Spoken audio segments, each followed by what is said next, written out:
Wobbly kick from Pasteur. Gavin Holmes steps out of a tackle across the 50. Gavin Holmes, the senior, into the end zone. 73 yards. Welcome to the Big 1-2 on 365 Sports. Worthy standing on. He's on 35. Blocked, swallowed, engulfed, picked up, and it's Robinson! Kalen Robinson, Texas on the board. Now here's Paul Catalina. Welcome into the Big 1-2 on 365 Sports. Oh, thank you. Oh. First one, I didn't mute my laptop. I turned it up to hear one thing earlier. Paul Catalina, Travis Roeder, Roy Ogletree from KWTX will join us a little bit later. We're going to have kind of a rotation, but Travis, I wanted you for the first one. You're my number one starter this year on this, so I wanted you for this one because we got a big game to talk about Baylor and BYU later in the show. But we're going to do 4 12-minute segments and just go. Boom. 12 minutes and roll and go through the Big 12 in college football week to week. So pumped to have you here, buddy. Well, thank you very much. I love the Big 12. I think it's probably one of the most, I don't know. I've never been a fan of another conference, so I can't say it's the most fun conference to root for, but I think week in and week out. We started with some kind of soft serve in week 1.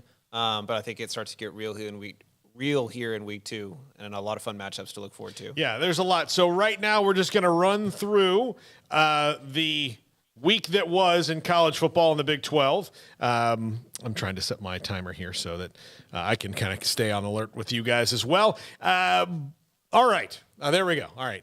We've got 11 minutes and 55 seconds on the clock starting right now since I blabbed for a little bit. All right, starting off the week in the Big 12, Central Michigan and Oklahoma State. Travis, this was Oklahoma State's best first half in their school history, but probably not their best second half.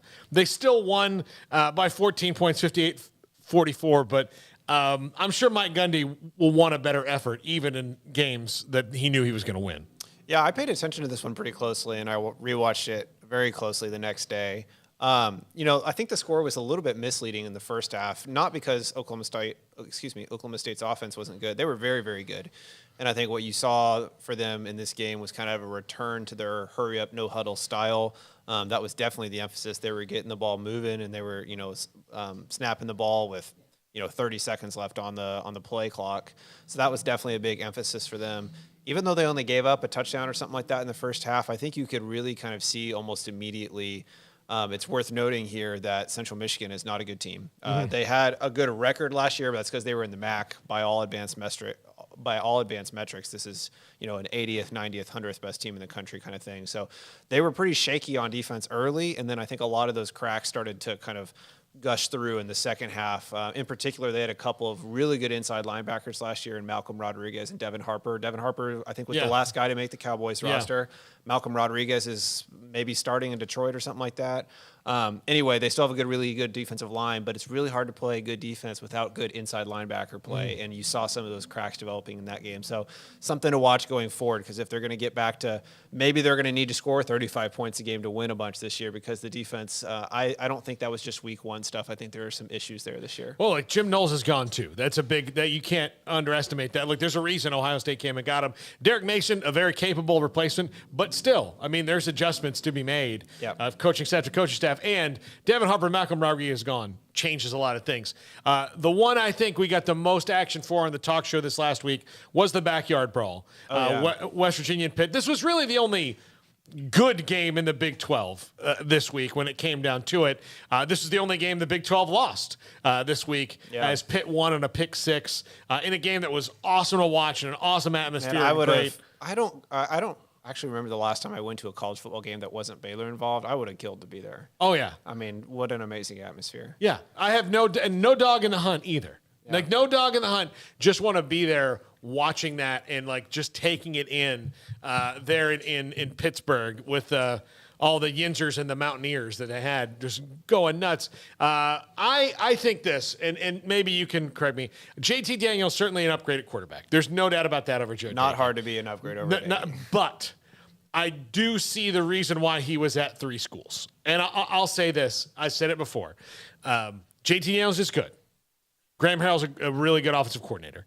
But if he was better than Stetson Bennett, even though Stetson Bennett won a national championship at Georgia, Kirby Smart is not that emotional. Yeah. He would still be at Georgia. Sure. Healthy starting over Stetson Bennett. So he's at West Virginia for a reason. And I think we saw some of those limitations, although it's better. Yeah. It's a lot better. But I do think they have a little ways to go to mesh, but they're better than I thought they would be and played this game a lot closer than I thought they would. Yeah, I mean, I think I'm probably higher on, or I know I'm higher than JT Daniels just based on what you said there. I thought he played very well considering the circumstances. The problem is that the circumstances might make all this conversation moot because it looks like he's going to get killed by the 3rd or 4th game this year. I mean, Pitt has a great defensive front. But that dude, I think they only ended up with 3 sacks, but it felt like every other pass, he was just getting crushed in the pocket back there. And I know he didn't necessarily play great and always have great throws, but I would kind of, I always call it like the Mario Kart ghost situation. If y'all remember from Mario Kart where you could race a ghost of like the best of a different player, essentially. I would challenge people to try and imagine a different quarterback behind that offensive line and what it would have looked like. I think considering the circumstances, he did very well, and a lot of other quarterbacks would have crumbled a lot worse than he did. They have great wide receivers. They have 3 of them. Any of them I would take on Baylor's roster right now. They all look great. Mm-hmm. Of course, obviously, the unfortunate ending there for, not Prather, I'm sorry, I can't remember the name of that, Bryce Ford Wheaton. Yeah. But yeah, it'll be interesting to see what they look like going forward, because I think Pitt's offense might be kind of terrible, and West Virginia still gave up a bunch of points to them. So could definitely be a half-team situation where they're needing to score 35 every game, and I don't know if they're going to be able to do that without JT Daniels getting crushed. Yep. Kansas over Tennessee Tech. We don't need to talk long about this one, Trav, but it is good to see that Kansas can actually beat a team that they're supposed to beat badly and do this is a bigger deal, I think, than most people realize. Yes, the teams at Kansas's level should beat teams at Tennessee Tech's level, 56-10. Kansas has not been doing that for years. They won their FCS game last year, like 19-16 or something like that. I mean, my friends call them Travis's Jayhawks now because I've been so high on them all summer. Just real quickly, I mean, I think you kind of said it there. I also think the thing to watch with them is their quarterback is good.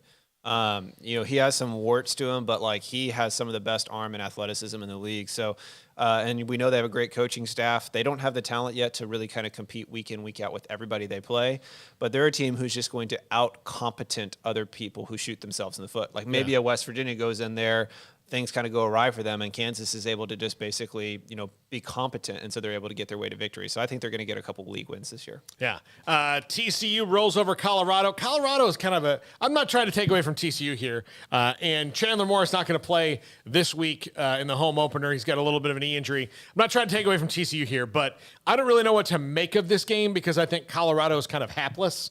So I don't really know. I do like what I see from the offense and what they've brought in with Sonny Dykes. I really like Sonny Dykes. I just don't know. I mean, what am I supposed to think? Yes. Because of the opponent. I need to see more with TCU. Colorado's horrible. Chandler Morris had a terrible start to the game and then got hurt. So not really sure what to make of them there. I always kind of had this sneaking suspicion that if you remember back in the day when Baylor played at Oklahoma State in one of those big years where they were highly ranked, and Grant Chelf, I think that was his name, was the Oklahoma State quarterback that went 24 for 25 and had the greatest game of all time.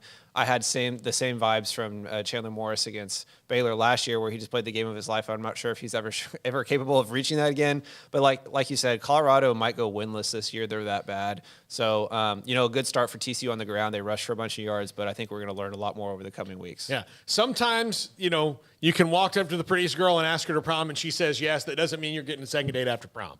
And that might be Chandler Morris. I'll nod my head. I'm losing you there, but okay. Yeah. you can walk up. All right. Baylor steamrolls Albany 69-10. Travis, you and I have talked about this game quite a bit, but we saw everything you needed to see from Baylor this week, particularly the skill players that are all new, that we've seen very little of. And what we've seen of some of them, I'd kind of forgotten. Like I had forgotten the last time I saw Tay McWilliams. Yeah. And he's never really had a carry in a key moment. They all played well. Everybody played well all the way around. I think you can nitpick on some things. There's things got to get better, but overall, Baylor did what we thought they would do. Yeah, I mean, if you want to hear, really dive into this game, there's been a ton on Sikkim 365 about it that you can read about. But real shortly, I've never gone as deep into knowing a team as much as I've gone as deep into this team this year. So I feel like I'm honed in on their warts and flaws more so than usual.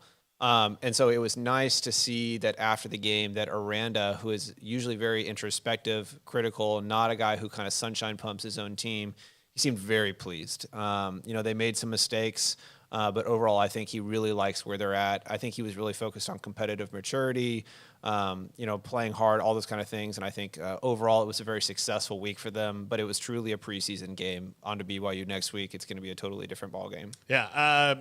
Oklahoma versus UTEP. Brent Venables, great debut for Dylan Gabriel. Great debut for Jeff Lebby. Craig made a great comment, Craig Smoak, the other day about I'm seeing a lot of tweets that I made 9 years ago, which is, man, this offense is fast and all that. But yeah, we know in Waco that offense is really fast. It'll work out well for Oklahoma. I think they've got a lot of, you've talked about it, that there's a lot of turnover there. Yeah. And I wonder when the chickens come home to roost on that. Yeah, when you're as talented as they are and they lost a lot of talent, you just don't learn a lot in these games because it's a situation where they can just run by everybody on the, UTEP's defense. They can just bomb it over their heads. And then on defense, they're just faster than UTEP's offense and can kind of stop everything. So it's not a game that I paid close attention to, so I'm not going to pretend to have an expert opinion on that game. But I think they're a team that could crush teams that they're more talented than, but the real test is going to come against the meatier half of the conference that is able to match their athleticism more or less, and they have to actually, execute in a way that a lot of first-year head coaching staff teams can have trouble doing. Yeah. All right. A couple of kind of obvious ones. Iowa State 42-10 over Southeast Missouri. Great to see Iowa State's offense actually score a bunch of points, which they didn't do enough last year, which is why that team was supposed to be contending for the conference title didn't. And Kansas State wins 34-0. You need to answer this for me because I did not get to see this game. Yeah. Adrian Martinez, 53 yards passing. What's going on there? So basically, he had a bunch of checkdowns, and he had a couple of times he threw downfield, and one of them the receiver dropped it, and then he had 2 or 3 other more drops. And then there was a bunch of plays where, it would be like 3rd and 6, and he would drop back in the pocket for a long time and not throw downfield. And so without being able to see downfield, it's kind of impossible for me to know, did he miss somebody who's open, or is everyone just covered?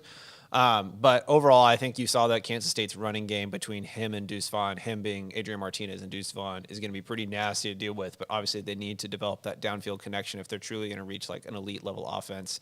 As for Iowa State, I think Hunter Dekkers, their new quarterback, is. I've been saying I think he's going to be better than Brock Purdy.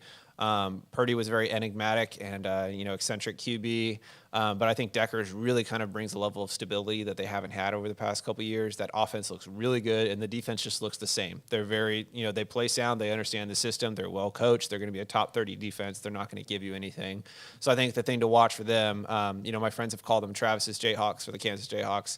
I also love Iowa State this year. I think they could sneak into the conference title if some other teams don't grab it, because I think they're just going to be very sound and competent across the board. Yeah, and this could be a league that's either you might have some teams run away with it. I think Baylor's the potential that they could. Baylor and Oklahoma maybe could kind of separate themselves because of they seem to be a little bit better to me than everybody else. But the league's pretty close though. So I said this the other day. I bet if you tallied up the spread for the percentage of Big 12 games, I bet there are more Big 12 games where the spread is within a touchdown than any other league in the country. There's just going to be so many close games this year.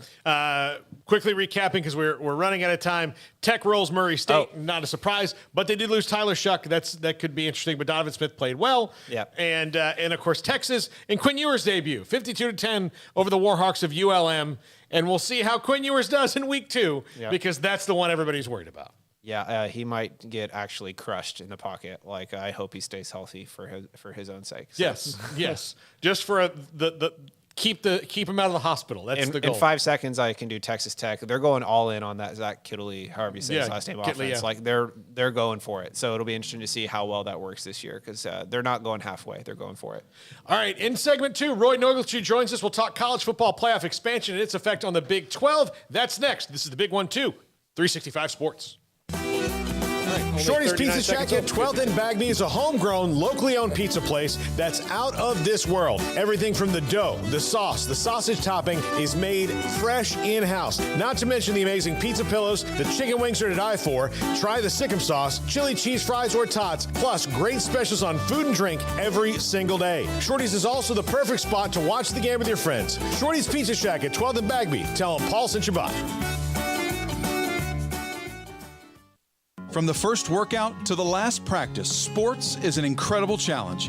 Hi, this is Dan Ingham with the First National Bank of Central Texas, and we're proud to support each athlete, every parent, and our educators.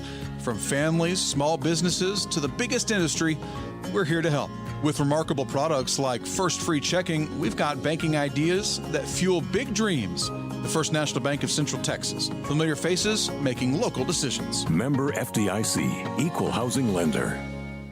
Born in Waco, Brotherwell Brewing exists to serve the Central Texas community with locally crafted beer of the highest quality. They want to bring Central Texas closer to the brewing experience so everyone can enjoy well-made beer as much as they do. For 2.5 years, they've been bringing high-quality beer to Central Texas at their location on Bridge Street in East Waco. Brotherwell Brewing believes in community and bringing people together to enjoy products made in their community. So for your game day, whether it's a tailgate or at home, stop by Brotherwell Brewing for high-quality craft beer made right here in Central Texas, 400 East Bridge Street, and check them out online at brotherwell.com.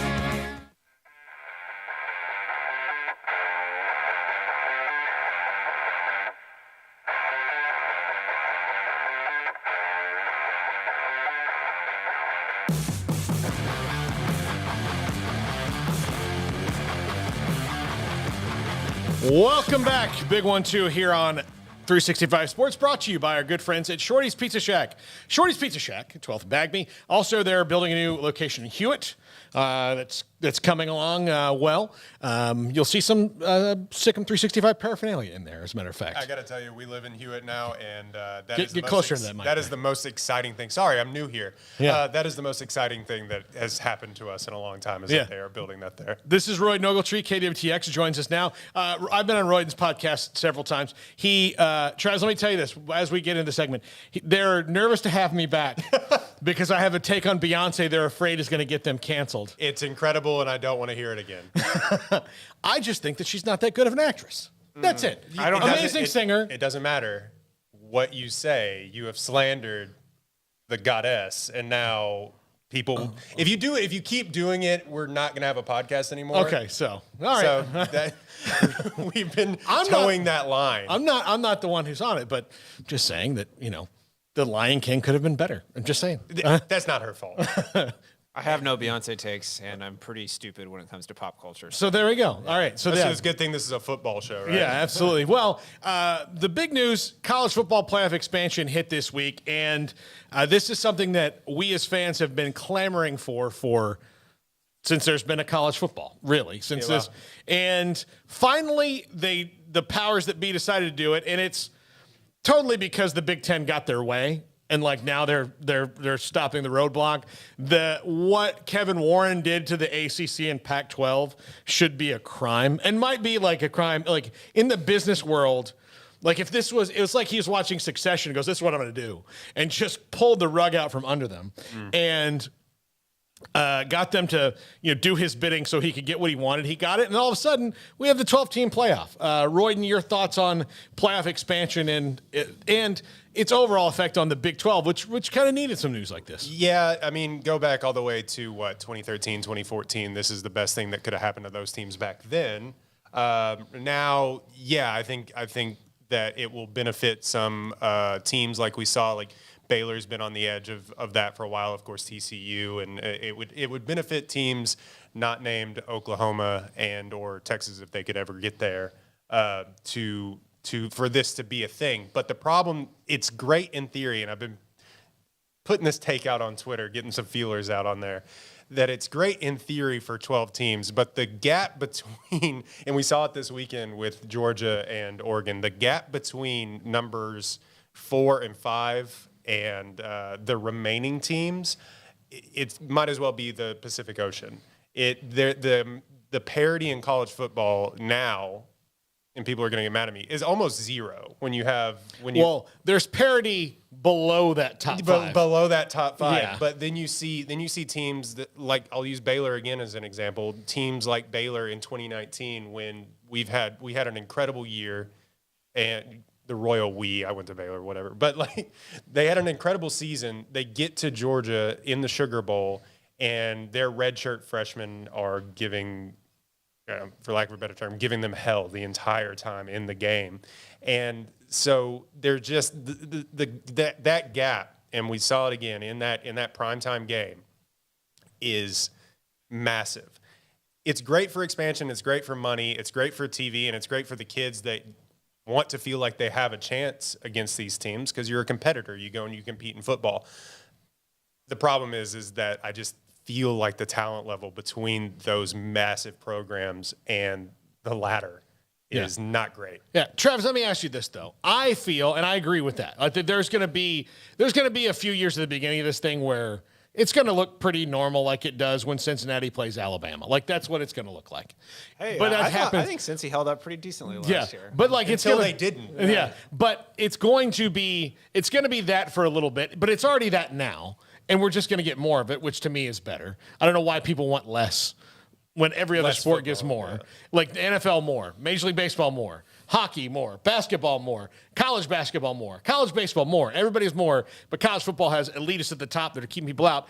I would think, though, if you're trying to plant the apple orchard of a playoff, like, you're going to have to wait for the seeds to grow into trees, but eventually the gap might fill out, because now you know that, like, I don't necessarily have to go to Georgia and be third string for 3 years and be in the playoff. I can go to Oregon and start and be the 12th team. Like, to me, that could have longer-term recruiting effects. It's just not going to be immediate. Yeah, I mean, I think what's worth clarifying is, Royden, I think everything you said is correct. I'd quibble with the 4 and 5 thing. I think a lot of times what we've seen in the last 5-10 years is that there's really like a top 2 or 3. Really. Yeah. And a lot of times, like you were saying, by the time you get to the 4th team, and I think that's so much of how Saban and his acolyte Smart have basically broken the sport.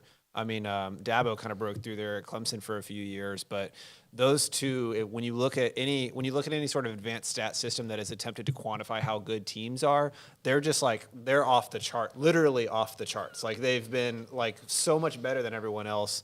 And historically, it's not the case that there's usually like 2 programs that are just like absolutely demolishing everyone else. So anyway, so I think what that's helpful for clarifying is that I think expanding to 12, it's not about expanding the pool to find the actual best team. We already probably really know who the best team or 2 or 3 is before you enter a playoff. The playoff is just kind of, I think, like you were alluding to, Paul, it's because it's fun. Like, it's like, it's literally like, why are you a fan? Like, it's fun to watch more football. Why do we have March Madness? Exactly. Yeah. If you don't need 68 teams to figure out who the best team is, like, it's a setup for enjoyment. And so that'll be interesting to watch. Like, does expanding it to 12 make it more fun, or does it just create a bunch of situations where a clearly superior team is just beating down a poor, helpless team who's starting a concussed quarterback against a better because team? We're now playing so many more games. That's the other question, and I didn't want to step on your toes, but that's the other question that I have is, like, are we getting rid of some of these early non-conference games where some of these teams, for lack of a better term, like the Albanys and other stuff, of course, they're FCS, make their money off of these larger programs? Are we just getting rid of those games? Because now we're getting into NFL territory where we're playing 16, 17, 18 games. I think that's the point, money-wise, though. That's what they want to do. And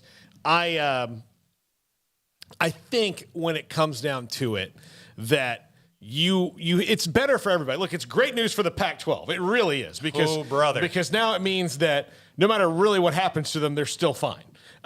For the time being. For the time being, until it shifts again. But for right now, it's great news for them. For the Big 12, they've been through the same thing that Pac-12 was, but to a much lesser extent, in that the Big 12 has this really weird lane that they fit in, where they're a really good league with what's going to be there, the 12 that are going to be there. There's some teams that they're bringing in that are on the come up for sure, that are going to do well in the Big 12, but nobody else really wants them, so they can just stay where they are and grow what they have. The playoff is expanded, so now you don't have to worry about, the committee, spitting down at you. So you're going to be in it. I do think, though, you're going to create, you said more games. It's also more chances for the juggernauts to trip over their own feet and get cocky and lose. Yeah. Right now, you're not giving them that many opportunities to lose. Plus, you're giving Nick Saban a month to think about all the teams and things he could do. Let's take away that month. Like, let's give him a normal, like, he can have 2 weeks for the first one, but let's give him a week like normal. Well, and to be frank, I mean, I think you saw that with Aranda versus Kiffin in the Sugar Bowl last year. Baylor was so much more prepared for that game than Kiffin was, and when you put that much time in a great coaching staff's hand, it can really help them out. One aspect I do think about this, and I've been thinking about it with my projection for Baylor this year, and how this could relate to schools like Baylor. I think this Baylor team, it's probably their best ever chance to, because of what they bring back and what they have on the offensive and defensive lines, it is really the first time in recent memory, and this includes the Bryles teams, where you could think about a Baylor team going into one of the 2 or 3 best schools in the country and being able to go pound for pound with them on the lines, which just doesn't happen very often. But it's college football, so the likelihood of Baylor getting through the season unscathed or even with 1 loss or fewer, like, it's just difficult. So I like that it gives teams that have potential that could do well in a playoff scenario to potentially not be one injury in one game in an unlucky situation, from getting excluded. I like that it would potentially give those teams a little bit more leeway. I saw people on Twitter making this argument that, it takes away the drama of college football. In what world does this take away any sort of drama? Now now you're fighting for those more playoffs. There's always a cutoff. Yeah, there's always a cutoff. Now you're going to have probably like a 2, maybe even a 3-loss team that sneaks into that 12. But it doesn't get rid of any drama. I don't know what that argument is. Okay, it's November 13th. The 13th ranked team and the 17th ranked team are playing, and they've got the same record. And the 17th ranked team right now would be, in this scenario, playing to close out the year so that they can grab some recruits and maybe start to build towards that. Now, the 17th ranked team is playing to take that 13th ranked team spot or that 12th ranked team spot and move up to that spot and get in the playoffs, as where now we'd be like, well, they're 17th. They're not getting up to 4th, but that's a good season for them. Now there's a shot for them. And look, however outside it is, and it's the same thing, is we love March Madness because occasionally a team can get in and do that. But was anybody going to beat Baylor and Gonzaga in 2021? No. But that didn't mean it was not so fun to watch. Yep. But there were the year Virginia won, heck, anybody could have won that thing. Right. And you also don't know, we say that with Alabama and Georgia, but say Alabama and Ohio State are the best teams at the end of the year, and Bryce Young and C.J. Stroud both get hurt, and they can't play in the games. Well, that's an equalizer right there. I tell you what, it only takes one time for one of these lower-seeded teams to upset Georgia or an Alabama or whoever, Clemson, who's ever in that spot. It's probably going to be like how are they going to do it? It's going to be conference champions. Well, it's the top 6 ranked conference champions. Right. Are automatic qualifiers.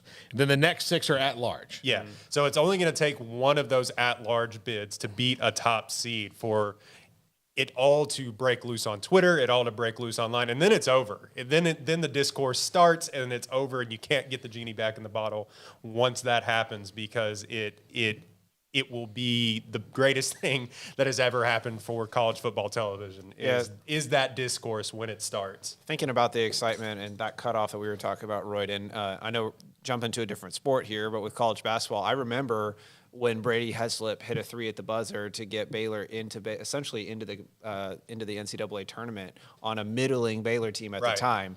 And the stadium was, or the arena was electric because everyone knew how much it meant for that team, and that if he didn't make that shot, they weren't going. So I think, like you said, it just expands the possibilities and the opportunities for drama to happen because there's just more at stake. And it depends how you define at stake, but there truly is literally more spots at stake. Yeah, I agree. There's more to it, but I mean, you never know what's going to happen, and things are cyclical. I can tell you this as a Florida State grad. There was a time when I was, alive in college and after, where I never thought it was possible that the team would be as bad as they'd become. Yeah, right. But people forget that before Alabama, before Nick Saban, Alabama for 15 years was hot buttered crap. Yep. Yeah, They the weren't good. current situation is abnormal. Yeah, yeah. So again, things roll around and they are cyclical. In our next segment, we will talk week 2 in the Big 12. What's coming up for everybody? Not everybody. We'll pick the big games. We'll talk about the big games. BYU and Baylor, Texas, Alabama, Texas Tech and Houston. We'll focus on those 3. This is the Big 1-2, brought to you by Shorty's Pizza Shack at 12th and Bagme on 365 Sports. Born in Waco, Brotherwell Brewing exists to serve the Central Texas community with locally crafted beer of the highest quality. They want to bring Central Texas closer to the brewing experience so everyone can enjoy well-made beer as much as they do. For 2.5 years, they've been bringing high-quality beer to Central Texas at their location on Bridge Street in East Waco. Brotherwell Brewing believes in community and bringing people together to enjoy products made in their community. So for your game day, whether it's a tailgate or at home, stop by Brotherwell Brewing for high-quality craft beer made right here in Central Texas, 400 East Bridge Street, and check them out online at brotherwell.com.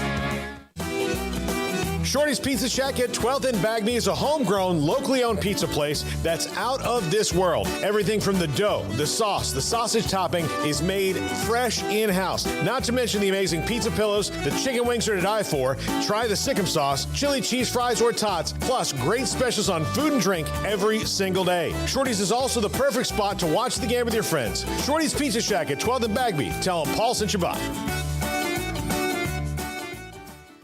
From the first workout to the last practice, sports is an incredible and rewarding challenge. Hi, this is Dan Ingham with the First National Bank of Central Texas, and we're proud to support each athlete, every parent, and our educators. From families, small businesses, to the biggest industry, we're here to help. With remarkable products like our free First mobile app, we've got banking ideas that fuel big dreams. That's the First National Bank of Central Texas. Familiar faces making local decisions. Member FDIC, Equal Housing Lender.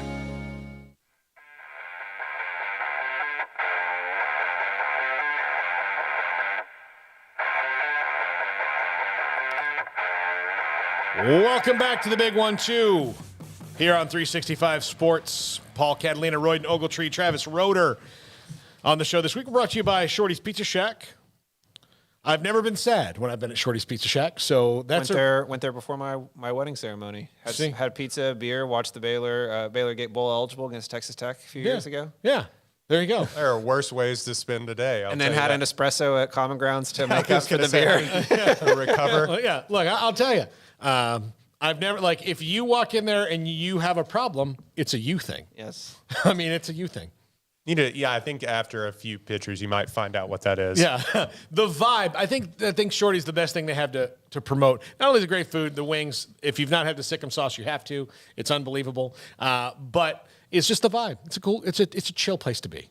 Yeah, I'm gonna order a half pitcher because we're gonna shit. No, it's no. You'll figure it out after 2 or 3 that you don't actually share those. Yeah.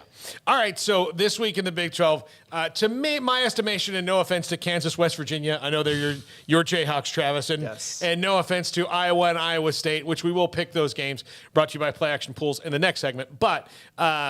I think that there's 3 big dogs this week, and we'll start with Tarleton, TCU. Yeah, we'll start with UH taking on Texas Tech. This is about to be a conference rivalry again. It was an old Southwest Conference rivalry. Dana Holgerson got all he wanted from Jeff Traylor, frequent guest on Sikkim 365 Radio. Jeff Traylor got all he wanted. I really thought UTSA was going to hold on and win that game. Where is this game? Tech. Is that Tech? Okay. As a matter of fact, Dana Holgerson made some kind of comment about tortillas today and is probably going to get every tortilla thrown at him directly. Yeah, I mean, this fan base is like the reason you hire Joey McGuire is because you know that he will get whatever, he will squeeze every ounce out of your fan base as far as excitement goes. And I think that fan base was ready for this. And it's going to be like, years of pent up energy that is about to be released on the field this Saturday. It's gonna be, honestly, just from I wish I could be there, but I'm sure even on TV it'll probably come through. Like, I think they're going to be pretty amped for this game.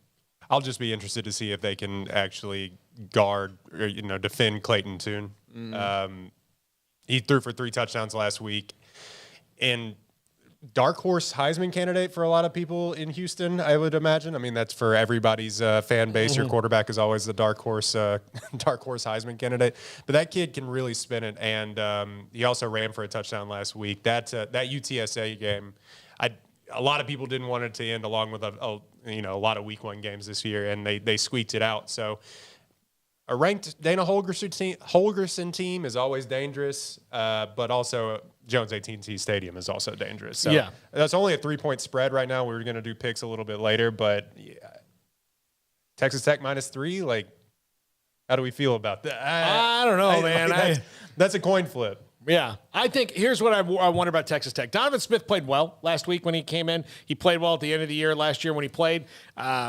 He's not the starter, though. I think Houston, can capitalize on that. But I'm picking Houston in this one. I think it's probably too early for Joey McGuire to get my pick there. But this is just going to be such a slobber knocker and so loud and rowdy. I think if you want to figure out whether Tech is going to be able to hang and potentially win in this game, their offensive line is like atrocious. Like I don't know if it's quite on Baylor's 2017 level when Matt Rule first arrived and there were like 4 scholarship offensive linemen on campus. But I don't think anything's that bad. Yeah, probably not. But it's very, very bad. They have talent at a lot of other spots. So I think early in the game, like whoever's playing quarterback for them, Donovan Smith, Baron Morton, whoever it is, like.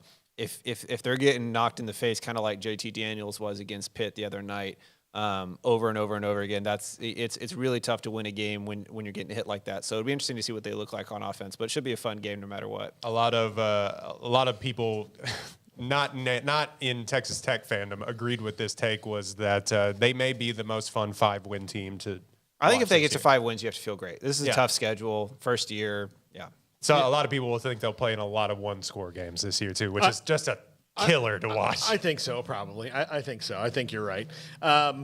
Now let's go to BYU and Baylor, which is probably the best game of the week, but it's not going to be the most talked about game of the week because of who's in the other game. This is the most evenly matched game.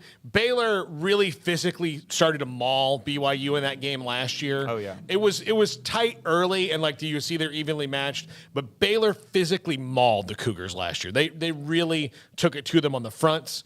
I expect to see that again. I just think it's going to be really tough to play in Provo. And the reason I'm reticent to go completely all in on Baylor is to be the team that can kind of walk away with the conference here is because all of their tough games are on the road in the hardest places to play, starting with this week in Provo. They're on the road in Norman. They're on the road in Austin. They're on the road in Morgantown. They're on the road in Lubbock, all crazy places to play. So getting through that road schedule is really tough to do unscathed, but this is a team I think can do it, but it's got to start here in Provo because this place will eat you up, much like Stillwater ate them up last year.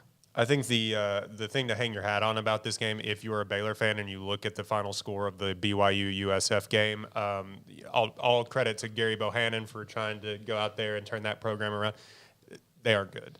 They weren't good, and they just looked completely overmatched. USF defense is awful. Yeah, awful. They were. If you go back and you look at the highlights, there's guys just standing wide open in the end zone, and he's hitting them easily. They couldn't tackle. It was a fiasco for USF. So that maybe gives you a little bit more hope, I guess, if you're a Baylor fan and you're like me, and every road game feels like it's death by 1,000 cuts. So the pent up frustration and energy in Provo, Utah, on a night game is tough because they go in there and they are loud all game. And there's going to be a lot of Baylor fans, and whenever that happens, there's always that kind of energy from the home fan base to want to protect their own stadium. You know, when there's a couple thousand away fans there, you want to show them what's up. And so I think that'll kind of even heighten the atmosphere a little bit too. A lot of weird similarities between these teams. I mean, you know this better than me with your Twitter breakdowns and how they run their offenses and everything. I mean, obviously that story was last year, all of the coaches and stuff switching teams. The problem is for BYU this week is going to be injuries. Gunnar Romney, Puka Nacua. Yeah, are both questionable right now. Probably Gunnar Romney may. I don't want to speculate on that, but he didn't play last week. It'd be tough to see if he actually plays this week. I don't know about Puka Nacua, but he dominated Baylor last year. He was like their one. He was him and Romney. It was him and Romney. Yeah, and Puka Nacua had great plays against Baylor last year. He had great plays against USF. They were getting him on the offense, kind of like Monterey Baldwin was for Baylor. They were using him on jet sweeps and stuff, not necessarily always throwing to him. But I think he scored 2 rushing touchdowns. Yeah, and then he got hurt in the second quarter. Right. So I mean, that's obviously what my eyes go to here. I mean, Jaron Hall is getting mocked in the top 10 as a top 10 NFL draft pick, and he deserves it. I mean, he made some throws in that USF game that, yes, terrible defense, but like the way he's using his eyes and the way he's in command of the offense and making throws all over the field, the dude is legit. He's a great athlete as well. You have to cover him in the zone read game. It's tough for me to kind of choose one topic to go over here on this game, but I think really the thing to watch is what you talked about with Gunnar Romney and Puka Nacua, because what Baylor became so good at last year was being able to stop the run while keeping 2 safeties back. And for those of y'all who may not know what that means, essentially, Baylor was able to stop the run while allocating as few resources to doing it as possible. And when you can do that, you can play very conservative coverages against the pass. Now, what BYU did against that last year is said, screw it, we're just going to throw it up to Gunnar Romney and Puka Nacua every time anyway and hope they come down with it. And they did.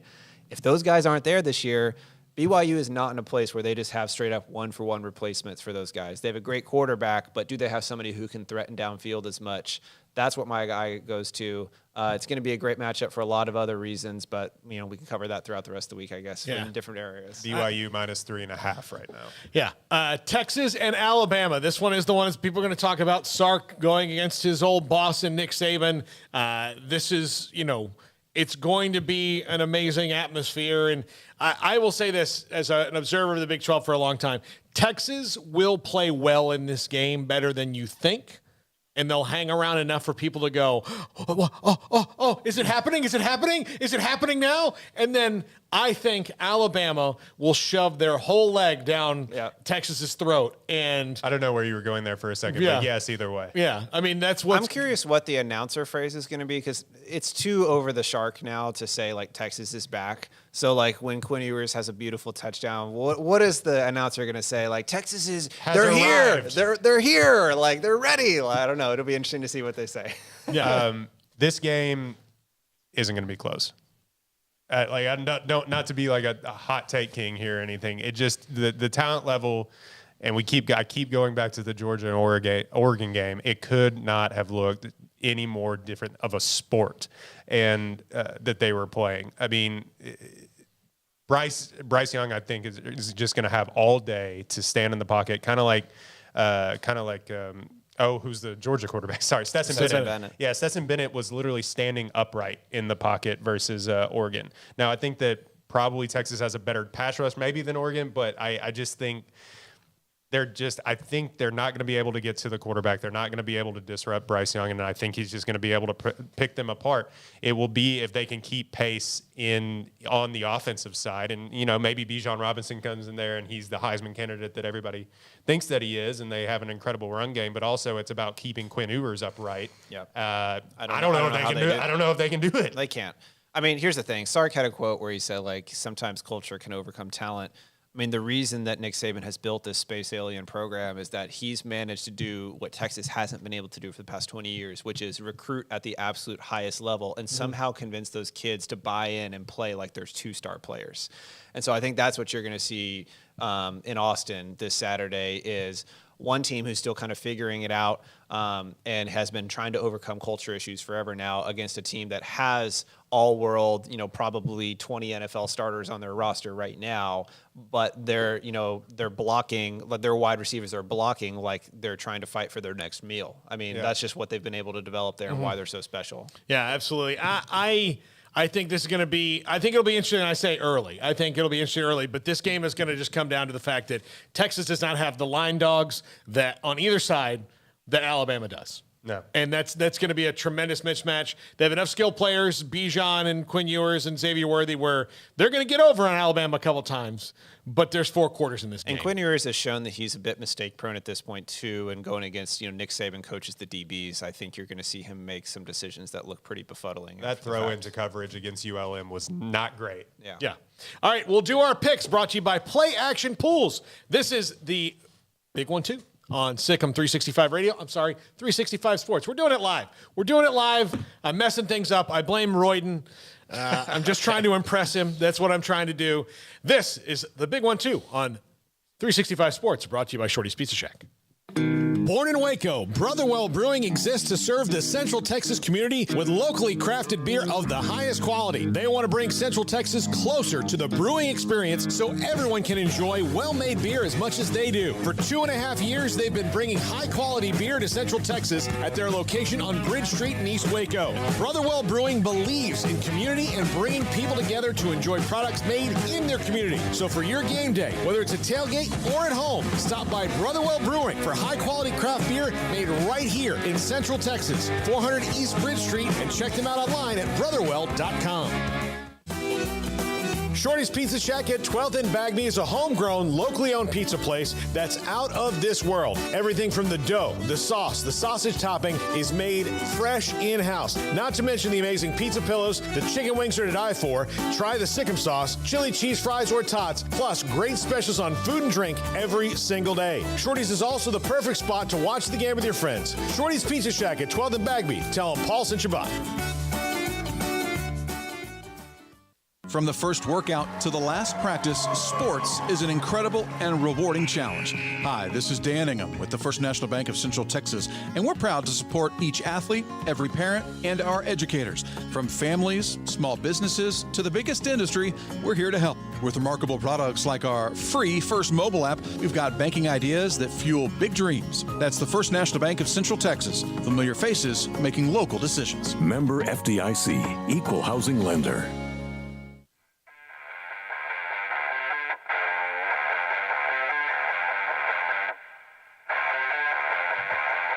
Welcome back to the big one, too, on 365 Sports. Paul Catalina, Royden Ogletree, Travis Roeder. You can read Travis's stuff on Sikkim365.com. So please go sign up for Sikkim365.com if you've not done that. $15 for the whole year right now. Right now. Pretty good deal. I don't have to sign up. Yeah, you don't have to. You work. Can you imagine? No, we need that money. We really, we tried to make that happen, and Travis said, I don't think it's really fair to me to do this work for you guys, but I don't know, whatever. All right, so we are also going to have, starting this week, I should have done it last week, but I had to go to Odessa. What a saga. Yeah, it was ridiculous. I don't have time to go through it, but go to Twitter. And I didn't even know that happened. And my dad texted me, he said, did Paul make it back? Yeah, we made it. Yeah. To do our show on your station, KDMTX and CW this week, we have this big, great thing for both of our companies, and we're in West Texas trying to make it back. It was the Mars. You might as well have been on Mars. It feels like it. I mean, it's if Mars has oil, that's what it's going to be. So we'll get there a lot faster. I promise you. All right, let's get into it. But Play Action Pools has set up different pools, NFL pools, Survivor pools, college football pools for us. I will put them on the site probably on Wednesday this week, and we'll run through the games. But here are the top 5 games we're going to pick this week. I picked an interconference game because I know Travis has an affinity for both West Virginia and Kansas. So we're going to pick first game, West Virginia versus Kansas. Spread on this is WVU -13. Oh, I'm taking Kansas, no doubt.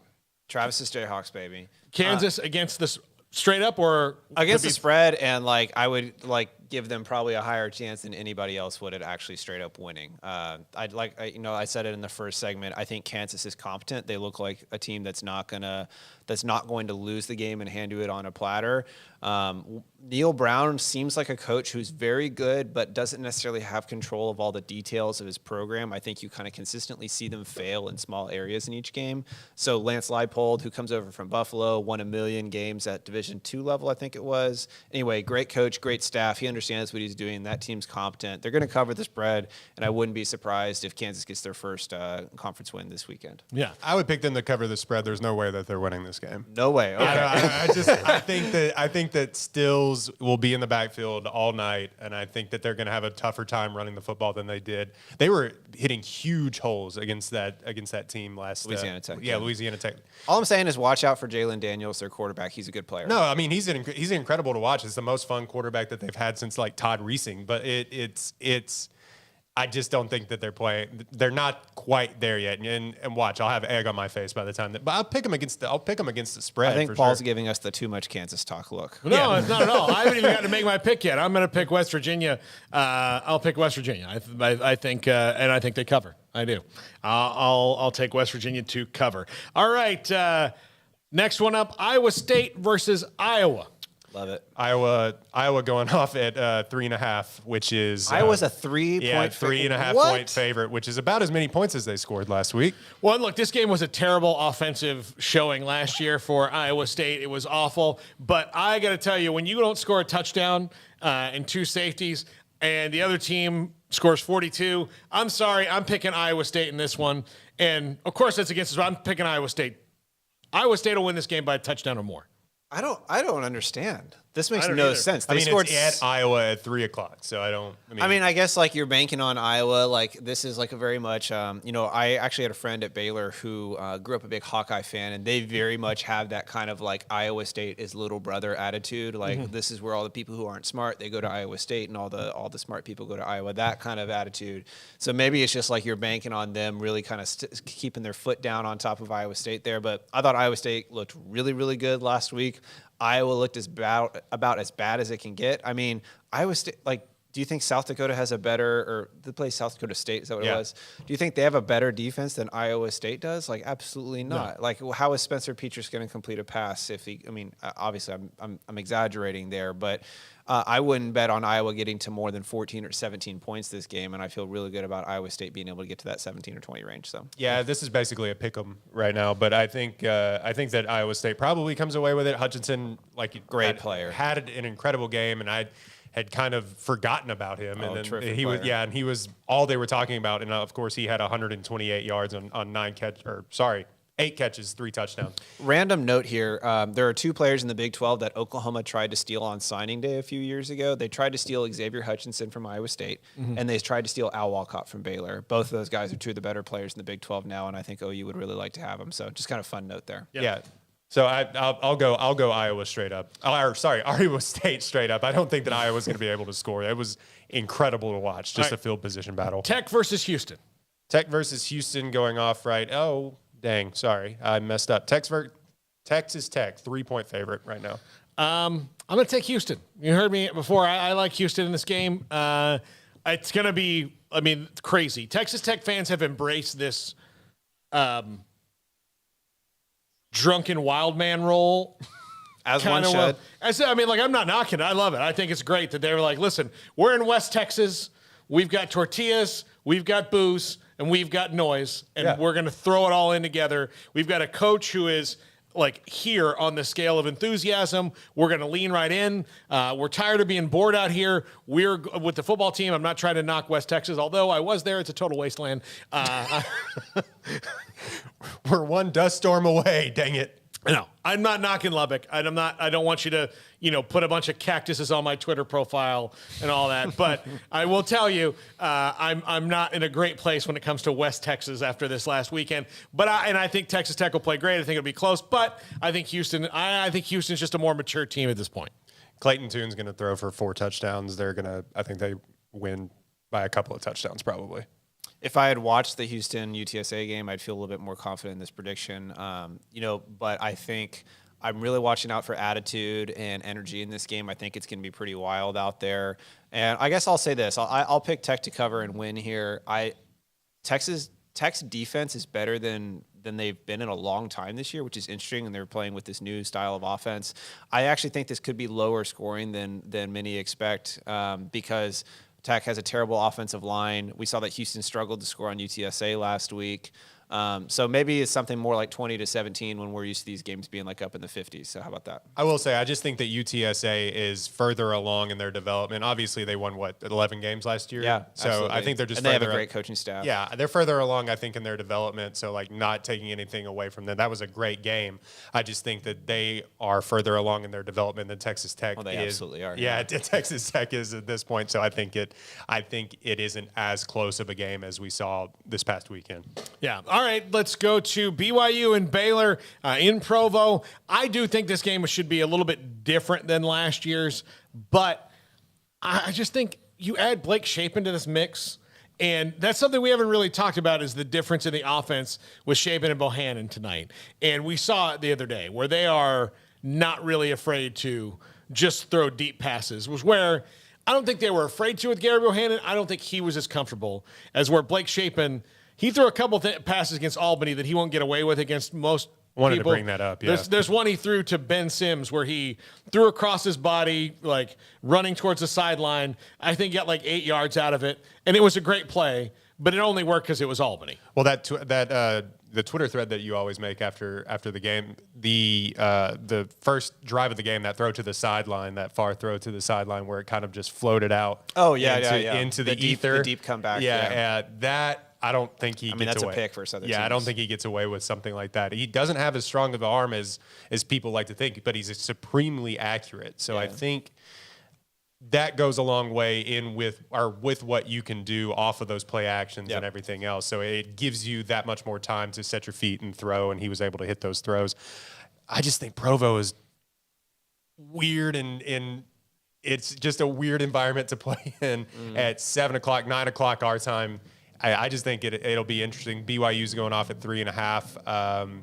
Sorry, Baylor fans. I gotta take BYU in this one. This will be the first incredible road test of this season, and it is a weird environment. I'll say that.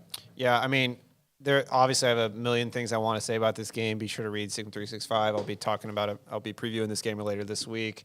My mind immediately, though, goes to a couple things on offense when it comes to this road environment. First is how comfortable is the offensive line and the tight ends in making the right checks and calls versus all the pressures they're going to get versus BYU in a tough road environment where a lot of times you can't hear. They're going to have to provide Shapen with a clean pocket if they're going to want to take these shots downfield. And the other aspect is I know some people on 365 have been giving me a hard time, but because I've been saying that Shapen is a kind of a turnover-prone quarterback, and he hasn't shown that at Baylor yet. But he's a guy who is a gunslinger. That's what Aranda said about him. He'll take chances. And so when pressure's at his feet and he's in a big-time moment, I think we saw him respond awesomely in the Big 12 championship game last year, but this is going to be a totally kind of different sort of environment. How does he respond when the pressure's on there? That'll be something I've really got my eyes on. If they can handle the moment, I think Baylor wins this game rather easily. I think the spread is correct if Gunnar Romney and Puka Nacua both were 100% playing. Right. I don't think it's a correct spread if both of those guys are playing injured or one or both of them are out, because I think they are among the 2 of the 5 or 6 best players that would be in the entire game, and then you're removing them.